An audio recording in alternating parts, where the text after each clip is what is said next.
ഓരോ രാഷ്ട്രീയ നേതാക്കളും ലക്ഷങ്ങൾ മുടക്കിയിട്ടാണ് PR വർക്ക് ചെയ്യുന്നത്.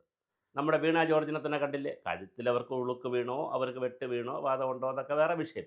എന്തോ ഒരു അഭിനയമായിരുന്നു. അഭിനയിച്ച് മറിച്ച് നാശക്കോട്ടയായി. അവസാനം ഇന്റലിജൻസ് റിപ്പോർട്ട് വന്നിരിക്കുന്നത് പിണറായി അല്ല പിന്നെ വീണ ജോർജിൻ്റെ ഈ ഷോ തിരിച്ചടിയായിരിക്കുകയാണ്. കേരള സർക്കാരിനും CPMനും തിരിച്ചടിയായിരിക്കുകയാണെന്നുള്ള ഇന്റലിജൻസ് റിപ്പോർട്ടും വന്നിട്ടുണ്ട്. പത്രവാർത്തയൊക്കെ ഉണ്ടായിരുന്നതാണ്. അവർ ഒന്നാമത്തെ പ്ലാറ്റ്ഫോമിൽ വെച്ച് അവർക്ക് ഒന്നും സംഭവിക്കുന്നില്ല, അല്ലെങ്കിൽ അവർക്കൊരു ഉളുക്ക് വീണെന്ന് വിചാരിക്കുക. അവരതിനെ 3ലേക്ക് കൊണ്ടുപോകുന്നു. സ്പീക്കർ ശംസീദിനെ കാണുന്നു. അയാളൊന്ന് ഉറക്കെ പ്രഖ്യാപിക്കുന്നു. മുഖ്യമന്ത്രി വിളിക്കുന്നു. ഉടനെ തന്നെ സ്ട്രെച്ചർ കൊണ്ടുവരുന്നു. ആംബുലൻസിൽ പോകുന്നു. അവിടെ പോയി പിന്നെ ഉടൻ തന്നെ ഇതെന്താണ്, ജില്ലാ ആശുപത്രി കയറ്റുന്നു. പരിവാരം മെഡിക്കൽ കോളേജ് കയറ്റുന്നു. MRI സ്കാൻ എടുക്കുന്നു. എന്തോ ഒരു ബഹളമായിരുന്നു. പണ്ടെപ്പോഴോ കയ്യിൽ വന്നൊരു ചെറിയ മുറിവിനെ ഇതിൻ്റെ ഭാഗമാക്കുന്നു. എന്നാൽ ഇത് പണ്ട് മുറിവ് വന്നതിൻ്റെ ചിത്രങ്ങൾ നേരത്തെ പുറത്ത് വന്നപ്പോൾ അത് എടുത്ത് ആളുകളെടുത്ത് സോഷ്യൽ മീഡിയയിൽ പൊങ്കാലയിട്ടപ്പോൾ അവസാനം അതിൽ നിന്ന് മാറി വേണ്ട ബഹളമാണ്. ലക്ഷക്കണക്കിന് രൂപ ചിലവാക്കിയിട്ടുള്ള PR വർക്ക്. അതേസമയം നമ്മുടെ ചാണ്ടി ഉമ്മനെ കണ്ടുപഠിക്കണം. ഉമ്മൻചാണ്ടിയുടെ സാക്ഷാൽ പുത്രൻ ചാണ്ടി ഉമ്മൻ 5 പൈസ മുടക്കില്ലാതെ ഇന്നലെ നന്നായി PR വർക്ക് ചെയ്തു. വിഷയം മറന്നുമല്ല, അദ്ദേഹത്തിൻ്റെ ഓഫീസിന് മുന്നിൽ BJPയുടെ സമരം നടക്കുന്നു. BJP സ്വാഭാവികമായിട്ട് ഇപ്പോൾ തെരഞ്ഞെടുപ്പായതുകൊണ്ട് പ്രതിപക്ഷ പാർട്ടികൾ ആരായാലും CPM പ്രതിപക്ഷത്തുള്ളിടത്ത് CPM, Congress പ്രതിപക്ഷത്തുള്ളിടത്ത് Congress, BJP പ്രതിപക്ഷത്തുള്ളിടത്ത് BJP സമരം ചെയ്യും. കാരണം അത് വേറെ ഒന്നുമല്ല, ഒരു ഇലക്ഷൻ ക്യാമ്പയിൻ്റെ ഭാഗമായിട്ടാണ്. അങ്ങനെ സമരം ചെയ്ത കൂട്ടത്തിൽ ചാണ്ടി ഉമ്മൻ്റെ പുതുപ്പള്ളിയിലെ ഓഫീസിൻ്റെ മുന്നിൽ സമരം ചെയ്തു. പോലീസ് വരുന്നു, അങ്ങനെ സമരം ചെയ്യുന്നു, മുദ്രാവാക്യം വിളിക്കുന്നു, ചാണ്ടി ഉമ്മനെ തന്തയ്ക്ക് വിളിക്കുന്നു, തള്ളയ്ക്ക് വിളിക്കുന്നു, ഉമ്മൻചാണ്ടിയെ വിളിക്കുന്നു, വേണ്ട ബഹളമാണ്.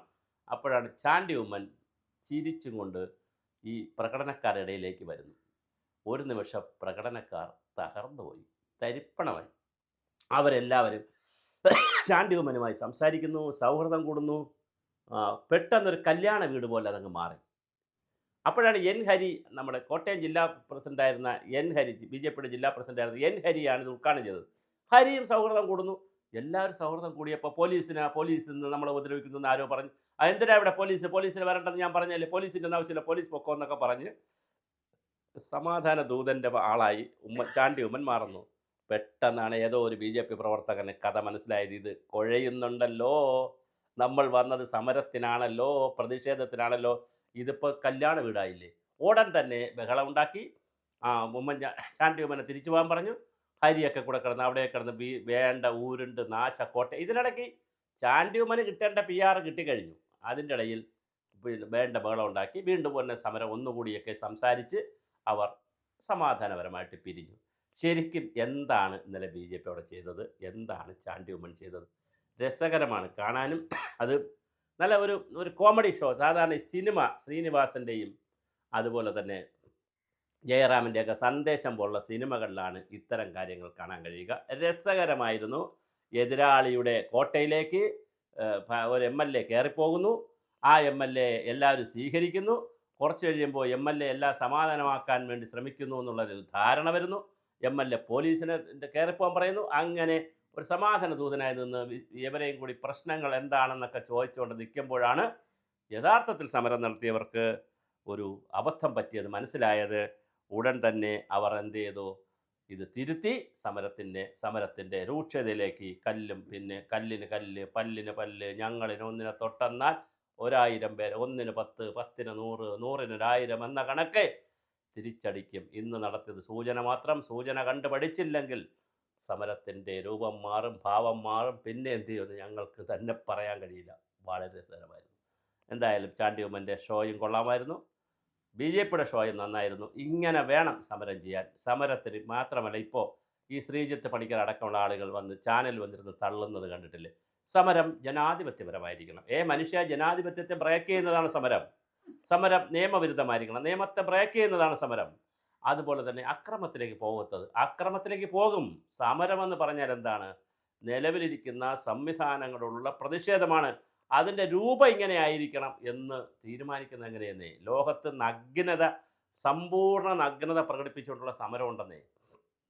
സമരത്തിൻ്റെ രൂപം എന്ന് പറയുന്നത് ആരാ നിശ്ചയിക്കുന്നത്? അത് മോബിൻ്റെ സൈക്കോളജിയാണ്, മോബിൻ്റെ തിയറിയാണ്. അത് ചാനലിൽ വന്നിരുന്ന് നമ്മുടെ ചേട്ടന്മാർ തീരുമാനിക്കുകയാണ്. ജനാധിപത്യത്തിൽ സമരം ചെയ്യുമ്പോൾ സമരത്തിൻ്റെ സ്കെയിൽ ഇത്രയാണ്, അതനുസരിച്ച് വേണം സമരം ചെയ്യുന്നത്.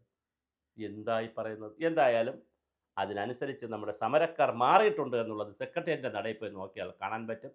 വഴിപാട് സമരങ്ങളാണ്. അവിടെ വരുന്നു, വഴിപാട് നടത്തുന്നു, പൊങ്കാലയിടുന്നു, പോകുന്നു. യാതൊരു കുഴപ്പവും പോലീസുകാരന്മാർക്കുമില്ല, സെക്രട്ടേറിയറ്റിനകത്തിരിക്കുന്നവർക്കുമില്ല, ഒന്നുമില്ല. അത് എത്ര വലിയ പാർട്ടി നടത്തിയാലും എത്ര ചെറിയ പാർട്ടി നടത്തിയാലും പൊങ്കാല ഇടുന്ന വഴിപാട് സമരങ്ങൾ ചടങ്ങിനായി നടത്തുന്ന ഒരു കാലത്തിലാണ് ഒരു അഡ്ജസ്റ്റ്മെൻറ്റ് പോലെ പോലീസുകാരന്മാരുടെ അടുത്ത് പറയും, ഒന്നും പറയണ്ട, ഞങ്ങൾ ഉദ്ഘാടനം ചെയ്ത് ഞങ്ങൾ എപ്പോഴും എഴിച്ചു പോകും, ഒരു ശല്യമില്ല. ഇതിൻ്റെ പേര് സമരമെന്നല്ല. സമരമാകുമ്പോൾ അതൊരു പ്രതിഷേധവും അതിൻ്റേതായ രൂപവും ഭാവവും ഒക്കെ ഉണ്ട്. പക്ഷേ അതൊന്നും കേരളത്തിൽ പാടില്ല എന്നാണ് നമ്മൾ ജനാധിപത്യത്തിൽ പറഞ്ഞു വെക്കുന്നത്. അതൊരു ജനാധിപത്യമല്ല. നമ്മൾ ശക്തമായ സമരവും പ്രതിഷേധ മാർഗങ്ങളുമൊക്കെ ജനാധിപത്യത്തിൽ പ്രയോജനപ്പെടുത്തും.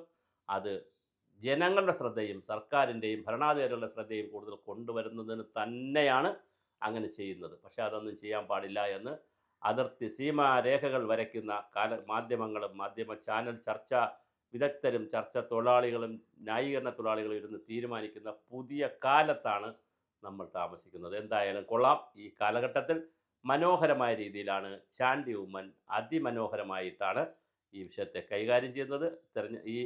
ഇനി ചാണ്ടി ഉമ്മൻ അതിനിടയിലിട്ട് തല്ല് കിട്ടാത്ത ഭാഗ്യം. വീണ ജോർജിൻ്റെ കഴുത്തിന് പിടിച്ചു എന്നൊക്കെ പറയുന്ന പോലെ. പക്ഷേ ചാണ്ടി ഉമ്മൻ ചെയ്ത പണി എന്ന് വെച്ചാൽ ഒരു സൗഹൃദത്തിലേക്കാണ് പോയത്. വീണ ജോർജ് ചെയ്തത് ഒരു ബഹളത്തിലേക്കാണ് പോയത്. ആ ഒരു വ്യത്യാസമുണ്ട്. വീണ ജോർജ് അവിടെ നിന്നൊരു സൗഹൃദത്തിലേക്ക്, അത് സമരക്കാരുമായി സൗഹൃദപ്പെടണമെന്നല്ല, അവർ അതിൽ ബന്ധപ്പെടാതെ നടന്നു പോയാൽ മതിയായിരുന്നു. അവർ അതിന് പകരം തിരിഞ്ഞു നിന്ന് വെല്ലുവിളിക്കുന്നു, ബഹളം ഉണ്ടാക്കുന്നു, ആരടാ പിടിയടാ വാടാ പോടാ ചാടാ എന്നൊക്കെ പറഞ്ഞ് വേണ്ട ബഹളം അവർ കാണിക്കുന്നു. ആ ബഹളം കാണിച്ച് സ്വാഭാവികമായിട്ട് അത് വഷളായി. ആ ഒരു വഷളാക്കലിലേക്ക് ഇല്ലാതെ ചാണ്ടി ഉമ്മൻ ഈ വിഷയത്തെ കൈകാര്യം ചെയ്തു. ചാണ്ടി ഉമ്മൻ ഒരു ബിഗ് സല്യൂട്ട്. നന്നായിരിക്കുന്നു. ഇതിങ്ങനെ തുടരുക. നിങ്ങൾക്ക് PR വർക്ക് നിങ്ങൾ തന്നെയാണ്. ഇലക്ഷൻ സമയത്ത് കണ്ടില്ലേ, സകല വീടുകളിലും ചെരുപ്പിട്ടും ചെരുപ്പിടാതെയും കയറി ഇറങ്ങി വലിയ PR വർക്ക് ചെയ്ത് കളഞ്ഞില്ലേ. ആര്യാട ഷൗക്കത്തിൻ്റെ തിരഞ്ഞെടുപ്പിനൊക്കെ, നിലമ്പൂർ തിരഞ്ഞെടുപ്പിനൊക്കെ ഒരു പഞ്ചായത്തോ 1-2 പഞ്ചായത്ത് കൊടുത്തു. ആ 2 പഞ്ചായത്തിലെ മുഴുവൻ വീടുകളിലും രാത്രിയും പകലുമില്ലാതെ കയറി ഇറങ്ങി PR വർക്ക് ചെയ്തു. അതാണ് PR വർക്ക്. പിന്നെ നടന്നു പോകില്ല ഇലക്ഷനിൽ, ഓടിയാണ് പോണത്. ചുരുക്കത്തിൽ ചാണ്ടി ഉമ്മൻ നിന്നാൽ ഇരുന്നാൽ കിടന്നാൽ ഉറങ്ങിയാൽ ഓടിയാൽ എല്ലാം വാർത്തയാണ്. അതാണ് PR വർക്ക്. 5 പൈസയുടെ ചിലവില്ല. സ്വന്തമായി അങ്ങ് പ്ലാൻ ചെയ്യുന്നു. ഒരു PR കമ്പനിയും കൂടെയില്ല എന്നുള്ളതും രസകരമാണ്. അല്ലെങ്കിൽ തന്നെ ഉമ്മൻചാണ്ടിയുടെ മകൻ എന്തിനാണ് PR വർക്ക്? ഉമ്മൻചാണ്ടി തന്നെ ഒരു അതികായകനായ ഒറ്റയാൾ പോരാട്ടത്തിലൂടെ, ഒറ്റയാൾ നടത്തത്തിലൂടെ സ്വയം PR വർക്കിനപ്പുറം വളർന്ന വലിയ നേതാവല്ലേ ആയിരുന്നല്ലോ. അദ്ദേഹത്തിൻ്റെ മകൻ എന്തിനാണ് പിന്നൊരു PR കമ്പനി?